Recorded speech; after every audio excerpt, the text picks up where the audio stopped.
Rykdom in die Bybel, deel 3. Hierdie is die derde video in die reeks van rykdom in die Bybel. Wat sê die Bybel oor rykdom? Mag ons bid vir rykdom? Hoe bid ons vir rykdom? Wie was almal ryk in die Bybel? 1. Jehisikaja, 2 Kronieke 32 vers 26 tot 31. Koning Jesaja of Hisikaja was ook een van die konings van Judea. Ek het sommer 'n prentjie hier ingeplaas om te wys wie was al die konings. Maar net 4 van hulle word genoem dat hulle is ryk. Josafat, deur geskenke, Dawid en Salomo, en dan Hisikaja. Ek wonder altyd, of was die ander nie ryk nie. Hisikaja word ook beskryf as buitengewoon baie rykdom, soos op die vlakkie van biljoenêrs, net soos Jakob. Ek kan nie sien dat ons ander 3 ryk konings so beskryf word nie, met die woordjie buitengewone rykdom. Hisikaja het skatkamers gehad vol rykdom. Ek ken niemand wat so buitengewone ryk is wat skatkamers het vol rykdomme nie. Dalk kan ons daarvoor begin bid.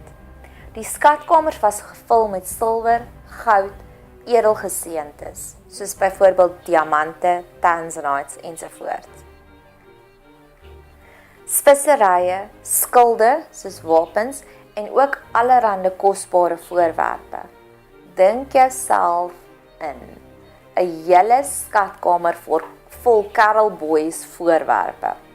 So ek dink ons kan gerus ophou met die klein gebede bid, vir 'n blokkie goud of vir 1 tanzanite, maar ons kan begin bid vir skatkamers vol rykdom.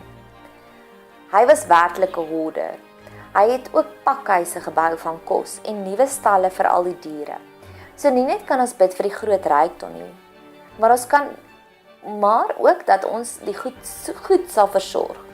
So nie net dat sal God ons baie seën met baie voertuie nie, maar ook op al die maniere om die voertuie te onderhou, soos 'n oorvloed van petrol. Dalk ook mense wat ons kan help om die voertuie te was, ensovoorts. Iemand het eendag vir my gesê, kinders kom met hulle eie chequeboekies. Met ander woorde, God sal jou bekragtig om vir jou kinders te voorsien. In 2 Kronieke 32 vers 29, want God het hom baie goed gegee. Hoe wow is dit? Nog verdere verwysings in die psalms en spreuke na wysheid na rykdom waar ek ook wil uitbrei is Psalm 45 vers 13. Hier is 'n seëning wat uitgespreek word. Laat ryk mense geskenke op jou laat uitreën. Hoe mooi is dit? Kan ons almal nie bid daarvoor nie. Laat ryk mense sommer baie geskenke vir ons gee. Ek het nou onlangs gesien hoe super vrygewig raak mense wanneer hulle trek. Een van my vriendinne het nou onlangs gaan trek en sy het soveel dinge in haar vriendinne ingesaai. Dit was wow. Ek dink ek het meer dinge van haar ontvang in daardie 2 weke as wat ek deur die hele jaar vir al die ander persone saam ontvang het. Ek het ook 'n ander vriendin wat gereeld haar huis spring clean en dan deel sy ook baie vrygewigheid.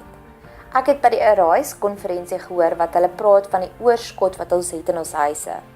As 'n brood vrot word in jou yskas, beteken dit jy het te veel in jou huis. Daardie brood kon 'n arm hongerboemelaar gevoed het.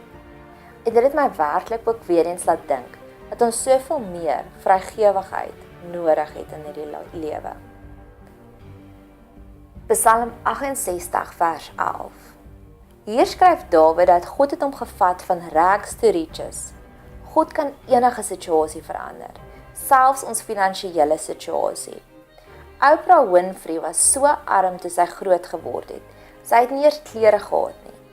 Al wat sy gedra het was selfgemaakte aartappelsakkies rokkies. Nou is sy nommer 2 op die Forbes se lys van die rykste vrouens. Psalm 72 vers 10. Hierdie psalm is geskryf deur Salomo, waar hy ook geskryf het van die geld wat oorgebring is van die koninkryk van die duisternis na die koninkryk van die gelig.